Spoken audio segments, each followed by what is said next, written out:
नमस्कार. लग्नानंतर होईलच प्रेम ह्या मालिकेत आपण पाहत आहोत. इथे घाईघाईत जीवा आणि नंदिनी गेलेलं पाहून त्यांच्या त्या गोष्टीवरती खरं तर इथे काव्याला वाईट वाटत असतं की एका आश्रमातल्या मुलीचं 4 वर्षाचं बाळ कोणीतरी किडनॅप केलं आहे. त्याच्यावरती जीवा म्हणू लागतो काव्याला, जे झालं आहे त्याच्यात काहीतरी मार्ग निघेल, तू कोणाचं टेन्शन घेऊ नको, स्वतःच्या तब्येतीकडे लक्ष दे आणि व्यवस्थित नाश्ता कर.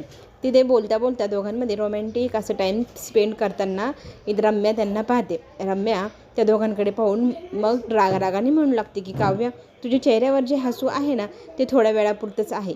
थोड्याच वेळात माझी मैत्रीण जेव्हा येईल, तुझ्या चेहऱ्यावरती हे जे आनंदाचे क्षण दिसते ना हे सगळे काही रडण्यामध्येच राहतील. आणि एवढ्या सहजासहजी मी तुझ्या बाळाला जन्मच देऊ देणार नाही. त्याच्यासाठी मी आता प्रयत्न करणार. इकडे जीवानंदिनी पोचलेले असतात आश्रमामध्ये. तिथे गेल्यानंतर त्या बाईशी चौकशी करू लागतात. अगदी पहिल्यापासून सगळी स्टोरी सांगा बरं, नंदिनी असा त्यांना सवाल करते. त्याच्यावरती ती बाई रडतच असते. तिची समजूत काढत आता ते सगळे स्टोरी विचारू लागतात तिला की काय काय घडलं, सगळं सुरुवातीपासून सांग.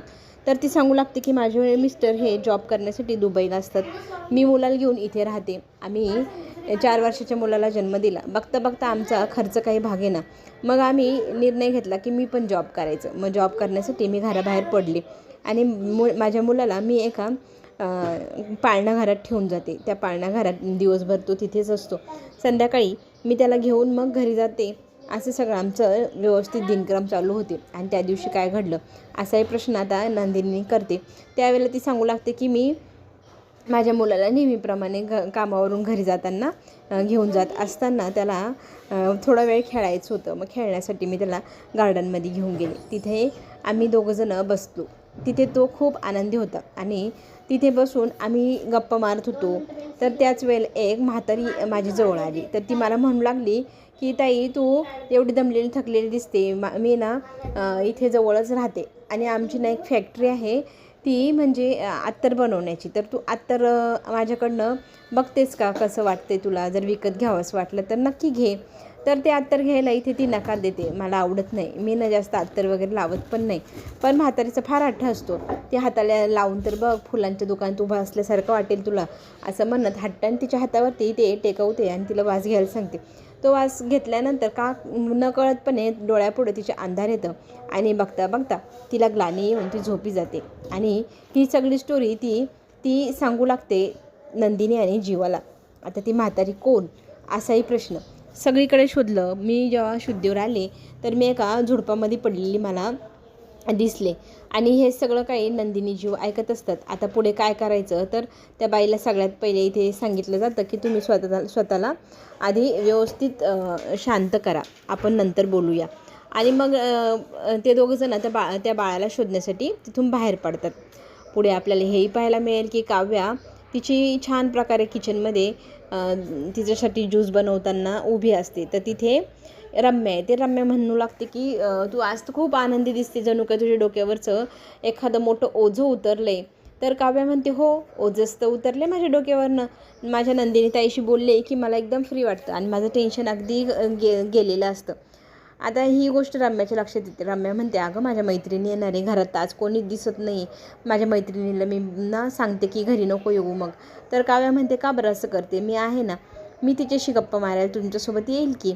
तर असं म्हटल्यानंतर बरं असं रम्या म्हणते. आणि ती मैत्रीण काय करते असाही प्रश्न केल्यावर, तू तिच्याशी भेटली, बोलली की तुला सगळं काही कळेल असं इथे रम्या म्हणू लागते. आणि तर इथे ती ज्यूस बनवतं म्हणते की मी तुझ्यासाठी आणि तुझ्या मैत्रिणीसाठी पण ज्यूस बनवून ठेवते आणि मला आता अभ्यासाला जायचं आहे. जेव्हा तुझी मैत्रीण येईल ना तेव्हा मला सांग, मग मी बाहेर येईल, असं काव्या इथे रम्याला सांगते. आणि रम्या मग म्हणते, हो, तुला मी नक्की माझी मैत्रीण आले की बोलवेल, कारण माझी मैत्रीण पण तुझ्यासारखीच IPIS अभ्यास करत होते, पण तिचा अभ्यास अर्ध्यावरच राहिला. त्याचं कारण काय, तर ती म्हणते माहीत नाही, आम्ही खूप वर्षांनी भेटतो आहे ना.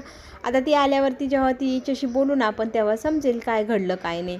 एवढे सगळ्या गोष्टी ऐकल्यानंतर पुन्हा एकदा काव्याला आता प्रश्न पडला आहे की खरंच असं पण होऊ शकतं, माझा पण अभ्यास अर्ध्यावर राहू शकतो.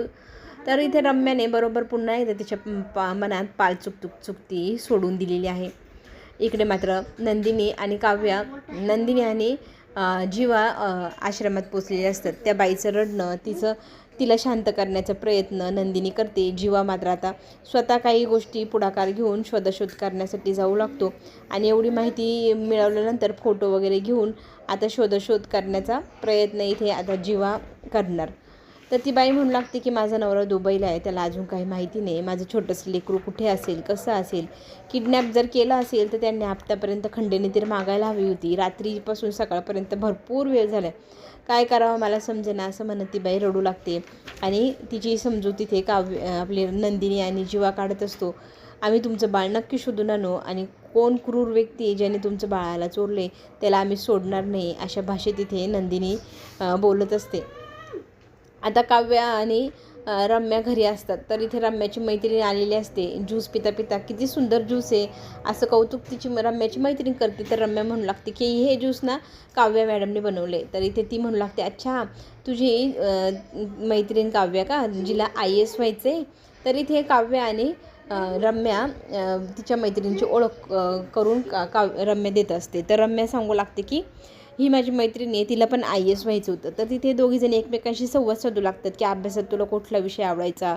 काव्या म्हणते मला हिस्ट्री आवडते. तर असं सगळं काय बोलणं चालू असतं. तर त्या दोघींमध्ये काय बोलणं होतं काय रम्याला तर समजेनाच. पण इथे ती म्हणू लागते की जशी आपली काव्या तू IAS होण्याचं स्वप्न अर्ध्यावरच का सोडलं. तर ती म्हणते आई ह्या कॅटेगरीत मी जेव्हा गेले ना तेव्हा मला कळलं की IAS हे आपलं स्वप्नच राहणार. पहिल्यांदा सुरुवातीला सगळेजण म्हणायचे तू करू शकशील आणि बाळ झालं की मग आम्ही सांभाळू. मग ठीक आहे मी तयार झाले. बाळाला जन्म दिला. त्याच्यानंतर बाळ कोणाजवळ राहतच नाही. सासूबाई म्हणायच्या तू असली की तो रडणं थांबवतो, नाही तर फार रडतो, हे बाळ तूच सांभाळ असं म्हणत ते बाळ माझ्याच मांडीवर त्यांनी देऊन टाकलं आणि त्या बाळाची जबाबदारी कोणीही घेतली नाही. सगळेजण अगोदर आम्ही करू असं म्हणतात, पण वेळ आल्यानंतर कोणीच करत नाही. आपलं बाळ आपल्याला सांभाळावं लागतं. इकडे नंदिनी जीवाचं रान करून तिथे शोधत असतात गार्डनच्या भोवती ना. नंदिनीला कॅमेरा दिसतो. कॅमेरा पाहिल्यानंतर ना नंदिनी म्हणू लागते की ह्या कॅमेऱ्यात नक्कीच ना शूट झाला असेल की बाळाला ती म्हातारी कुठे घेऊन गेली. आणि हे सांगितल्यानंतर लगेचच ते दोघंजणं मिळून ते फुटेज बघण्यासाठी जाऊ लागतात. इकडे रम्याची मैत्रीण तिची भीती सांगू लागते की बाई म्हणून जेव्हा आपण स्वप्न पाहतो ना त्या स्वप्नांना पंख छाटणारे 2 मुलं माझ्या मांडीवर आली. बघता बघता त्या मुलांमागे पळता माझ्या स्वप्नांचा चुराडा होऊन गेला. माझ्या मुलांच्या मागे मी जेव्हा पळते, त्यांना खाऊ घालते, पिऊ घालते, त्यांच्यासाठीच मी सगळं करते. तर माझं सगळं जग आता त्यांच्या अवतीभोवतीच फिरत असतं. अगदी एक मोठा मुलगा जो गिटारचा क्लास करतो, तो दुसरा मुलगा बटरफ्लायच्या मागे धावतो आणि त्या दोघांच्या मागे त्यांच्या बॅगा घेऊन मी धावते. असं माझं आयुष्य झालेलं आहे. बाई म्हणून ती इथे आपली काव्य विचारू लागते घरातले मेंबर तुला सपोर्ट करतच असतील की. तर ती सांगू लागते की सपोर्ट साधं कोणी मुलाला कडेवर घेतलं तरी पुष्कळ आहे. कारण नवरा हा काही बायकोला मदत करत नाही. अगदी सुरुवातीला मी करेल म्हणतो, पण नाही, वेळेवर कोणीही मदत करत नाही. आपलं पण शरीर थकतं, दमतं. जेव्हा मला वाटायचं मी मुलासोबत सगळं करू शकते, तर मी त्याला घेऊन अभ्यास पण करू शकते, पण मला नंतर कळायला लागलं, झोप यायला लागली, गोळ्यांमुळे ग्लानी यायला लागली, अभ्यासात लक्ष लागणं तर दूरच राहिलं. बाळाला खाऊ घालणं, पिऊ घालणं, शी करणं, सगळं केलं, खेळवणं, याच्यातच पूर्ण वेळ निघून गेलेला असतो आणि घरातली कोणीही आपल्याला मदतीला येत नाही. हेही मात्र तितकंच सत्य. खरं तर ही जी आजची परिस्थिती आहे ती सगळी आपबीती असल्यासारखं त्या क्षणाला वाटत असतं. आणि प्रत्येक स्त्रीचे स्वप्न कसे चुरगळतात या सगळ्या गोष्टींमध्ये, हे सगळं जेव्हा रम्याची मैत्रीण सांगत असते ना त्यावेळेला काव्या ते नीट ऐकत असते आणि जे सांगते त्याच्यात खूप तथ्य आहे असं तेव्हा वाटत असतं. कारण तिचे स्वप्न जेव्हा कसे हळूहळू एका मुलात दुसऱ्या मुलात कसे गेले हे सगळं आपबीती सांगते. तर त्यावेळेला खरंच प्रत्येकाच्या डोळ्यात पाणी येईल. कारण असे सगळ्या स्त्रियांचे स्वप्न हे पाण्यात जातात. हीच रिॲलिटी आहे. आणि नशीब एखादीचं करिअर घडलं तर तिच्या मागचा जो सपोर्ट आहे, तिचं नशीब हे सगळं घडतं आणि ती एक चांगली व्यक्ती म्हणून ह्या समाजात स्वतःचं नाव निर्माण करते. काव्याचा हळूहळू कॉन्फिडन्स इथे गेलेला दिसेल आपल्याला. कारण ती बाई जेव्हा सांगते ना आपल्या मुलाबद्दल, त्याला सांभाळताना काय काय तिला करावं लागलं, हे सगळं ऐकल्यानंतर काव्याचा जो कॉन्फिडन्स आहे तो संपलाच जवळजवळ. आता इकडे जीवा नंदिनी म्हणू लागतात की आपण जे फुटेज पाहिलं, फुटेजमध्ये तर काहीच नाही आहे, त्या क्षणानंतरचे फुटेज गायब आहे हे पण लक्षात येतं आहे ना. म्हणजे कोणीतरी हे जाणून बुजून केलं आहे. तर नंदिनीला आता इथे डाऊट आहे, ती बाई म्हणजे म्हातारी बाई नसेलच, तिने वेषांतर करून आलेली एखादी स्त्री असेल आणि हे सगळं तिने व्यवस्थित प्लॅनिंग करून केलेलं असेल. या सगळ्या गोष्टीचा आता शोध घेता घेता नंदिनीच्या आयुष्यात काही संकट येणार, ते संकट आपण पुढे पाहूच. तोपर्यंत आता आपल्याला हे जीवा आणि नंदिनी त्या बाळापर्यंत कसे पोचतात, त्या बाईपर्यंत कसं पोचतात आणि त्या बिचाऱ्या अबलाबाईचं बाळ तिच्या कुशीपर्यंत नंदिनी कशी नेऊन देते, हे आपल्या सगळ्यांनाच पाहायला आवडणार. आणि इकडे मात्र आपल्याला पाहायला मिळणार ही सगळी जी काव्याच्या अवतीभोवती फिरणारी लोकं आहेत, तिचा कॉन्फिडन्स कमी करून टाकतात. आता पार्थ तिला कसं सांभाळतोय आणि नंदिनी जीवा यांच्यावरती येणारं संकट, ती म्हातारी बाई हिच्यापर्यंत आता ते दोघंजणं कसं पोचतायत. चला तर मग पुढे जे काय होईल ते पाहण्यासाठी चॅनलला लाईक करा, सबस्क्राईब करा. आपण पुन्हा भेटूया नवीन अपडेट्ससोबत. तोपर्यंत विश्रांती.